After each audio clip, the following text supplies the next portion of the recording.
Wherever you go, whatever you do, throw a little at it. Omax, Vest and Briefs.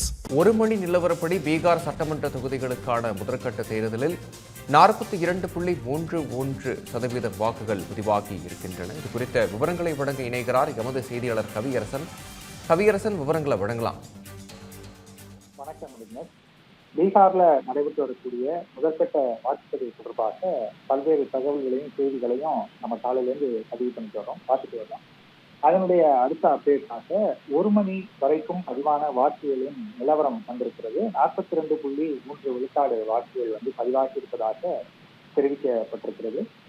இந்த முதற்கட்ட தேர்தலை பொறுத்த வரைக்கும் 121 தொகுதிகளில் நடைபெறுகிறது. 3.25 கோடி வாக்காளர்கள் வாக்களிக்க இருக்கிறாங்க. அதுல கிட்டத்தட்ட 42% தங்களுடைய வாக்குகளை பதிவு பண்ணியிருக்கிறாங்க. எல்லா வயதினரும் நீண்ட வரிசையில காத்திருந்து வாக்களிக்கிறது நம்மளால பார்க்க முடிகிறது.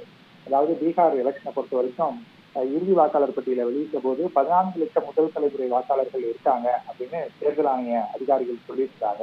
இன்றைக்கு காலையில நம்ம பார்க்கும்போது முதல் தலைமுறை வாக்காளராக இருக்கட்டும், அதே போல ஏற்கனவே பல தேர்தல்கள்ல வாக்களித்த முதியவர்களாக இருக்கட்டும் அல்லது நடுத்தர வயதினராக இருக்கட்டும், எல்லாருமே ரொம்ப ஆர்வத்தோட வாக்களிக்கக்கூடிய காட்சிகளை நம்ம பார்க்கிறோம்.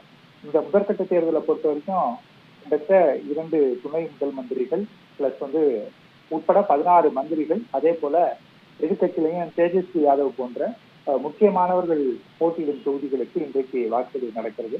அதனால இவங்களுடைய தலையெழுத்தெல்லாம் என்ன, யாரு ஜெயிக்க போறா, யாரு வெற்றி வாய்ப்பு இழக்க போறா அப்படிங்கிற கேள்விக்கான பதில்லாம் நமக்கு நவம்பர் 14ஆம் தேதி தெரிய வரும். இதற்கு நடுவுல 2ஆம் கட்ட தேர்தலும் நடக்க இருக்கிறது. தேர்தலை சுமூகமாக நடத்தி முடிப்பதற்காக பல்வேறு ஏற்பாடுகளை தேர்தல் ஆணையம் செய்திருக்கிறது. குறிப்பாக பதற்றமான தொகுதிகள் எல்லாம் போதிய பாதுகாப்பு ஏற்பாடுகளை செஞ்சிருக்காங்க. அதே போல சிசிடிவி கேமராக்கள் மூலமாக இதை மேலிருந்து தேர்தல் ஆணையத்தினுடைய முக்கிய அதிகாரிகள் கண்காணித்து வருகிறார்கள். எந்த வகையிலையும் ஒரு குழப்பம் இல்லாத ஒரு தேர்தலாக இது இருக்கணும் அப்படிங்கிறதுக்காக பல்வேறு ஏற்பாடுகள் செய்யப்பட்டிருக்கின்றன. தற்போதைய நிலவரப்படி 42.31 விழுக்காடு வாக்குகள் பதிவாகி இருக்கின்றன. விவரங்களுக்கு நன்றி கவியரசன்.